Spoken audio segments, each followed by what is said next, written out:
네, 해외 투자에 관한 유용한 정보를 전해드리는 글로벌 금융투자센터 시간입니다. 크래프트 테크놀로지스의 오기석 홍콩 법인장 연결돼 있습니다. 안녕하십니까? 네, 안녕하세요. 크랩테크놀로지 홍콩법인장 오기석입니다.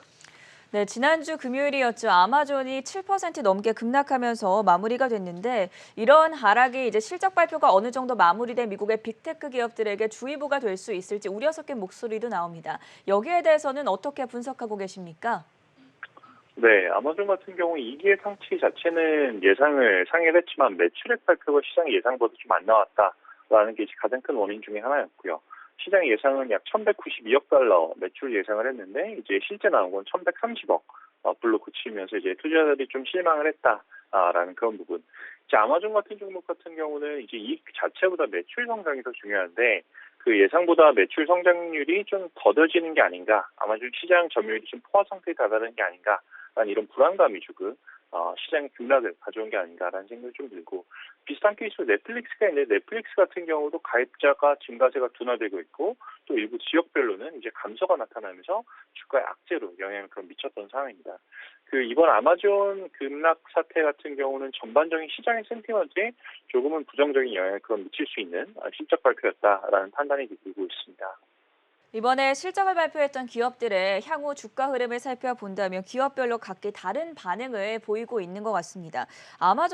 같은 경우에는 하락세를 보이고 있고 반면에 테슬라는 지난 한 주 동안에 그래도 6% 정도 오름세를 나타냈었는데 투자자들 이런 차별화를 보면서 대응 전략은 어떻게 세워보면 좋겠습니까?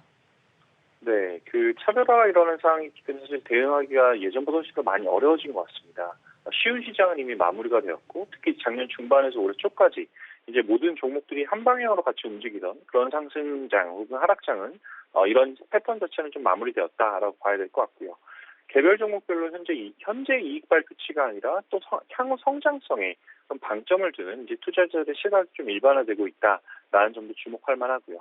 결국 이제 개별 종목별 장세가 당분간 지속될 가능성이 높다라는 점인데, 이런 환경에서 가장 도움이 될 수 있는 거는 정확한 종목 선정 능력이나 혹은 액티브 운용 전략이라고 생각이 들고, 그 예 중에 하나가 이제 테슬라 족집게로 많이 알려졌던 저희 미국 주식 모멘텀 ETF인 에이몬을 예로 들 수가 있을 것 같은데, 저 에이몬 같은 경우는 경쟁 이제 모멘텀 전략들이 이제 아마존을 8% 가까이 포함하고 있는 것과는 달리 저희는 현재 0%로 이제 아마존을 들고 있지 않은 그런 상황입니다. 그래서 이번 아마존 급락세는 좀 회피할 수가 있었고, 이제 이런 액티브 전략으로 매월 리밸런싱을 실시하는 에이몬 같은 경우는 거의 하루 만에 타 전략대비 1% 가까이 초과 수익을 기록하고 있는데, 이번 8월 리밸런싱에서는 어떤 종목을 편입하고 어떤 종목이 또 빠져나가게 될지 이제 그런 것에 대해서 한번 관심을 가져주시면 좋을 것 같다라는 생각이 드네요. 8월 리밸런싱 결과도 추후에 다시 한번 점검해보는 시간 가져보도록 하겠고요. 최근에 중국 주식이 정책 우려로 급락세를 나타냈습니다. 지금을 저가 매수 기회로 삼아야 할지 아니면 계속해서 추가 하락을 하기 때문에 들어가는 거를 좀 고민을 해야 할지 이런 부분에 대해서는 어떤 전략을 세우고 계십니까? 네, 전문가들마다 사실 이야기가 다 다른 부분이긴 한데 저는 개인적으로 저점에 대한 팔분음선은 좀 만들어졌다라고 판단을 하고 있고, 그렇기 때문에 저가 매수에 대한 전략이 유효할 수 있다라는 생각을 개인적으로 가지고 있습니다. 다만 이제 문제가 되었던 중국 규제 리스크 자체가 단기간에 해결되기는 좀 어려워 보이고요.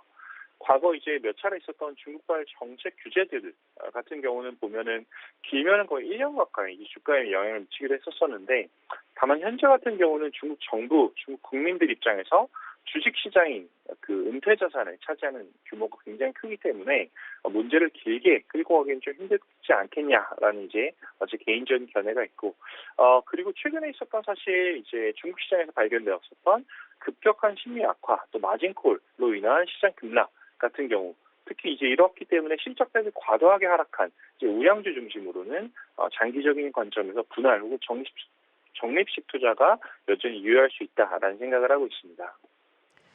그러면 중국 주식 가운데 좀 긍정적으로 체크해 볼 만한 종목들 유망하게 좀 골라볼 텐데 어떤 종목들을 저희가 주목을 해보면 좋을까요? 이제 크게 보면 두 가지로 접근하는 게 좋다라고 보는데, 첫 번째는 이제 이번 정부 규제가 사실 리스크의 원인이 되다 보니 그런 규제에 벗어나 있는 중국 본토 종목 혹은 중국 정부의 지원을 받고 있는 이제 그런 산업에 포함된 종목들, 예를 들어서 전기차라든지 혹은 뭐 정책은행 같은 그런 종목들이 대표적인 예가 될 수 있을 것 같고요. 번째로는 이제 그 기술주에 속하지만 단기 낙폭이 좀 과다했던 이제 그런 종목 중에서 현금 창출 능력이 좋은 그런 수익성 높은 기술주로 집중하는 것이 어떨까라는 생각이 좀 듭니다. 텐센트 같은 이제 대형 종목들이 여기 포함될 수 있을 것이다라는 생각이 들고 있고 지난주부터 이제 서학개미 분들의 이제 투자 패턴을 보면 중국 인터넷 종목에 대한 투자 관심이 좀 늘어나시는 것 같아요. 대표적인 종목이 이제 KWEB라고 K웹이라고 불리는 중국 인터넷 종목이 있는데 이 ETF 같은 경우 지금 강한 매수세가 나타나고 있고 한번 참고해 볼 만하다라는 생각이 들고 다만 이제 마지막으로 좀 말씀드리고 싶은 건 아직 여전히 중국 정책의 불확실성 자체가 존재하기 때문에 이에 유의하면서 접근하는 그런 지혜가 필요하지 않나라는 말씀을 드리고 싶습니다. 네, 글로벌 금융투자센터 지금까지 도움 말씀에 크래프트 테크놀로지스의 오기석 홍콩법인장과 함께했습니다. 고맙습니다. 네, 감사합니다.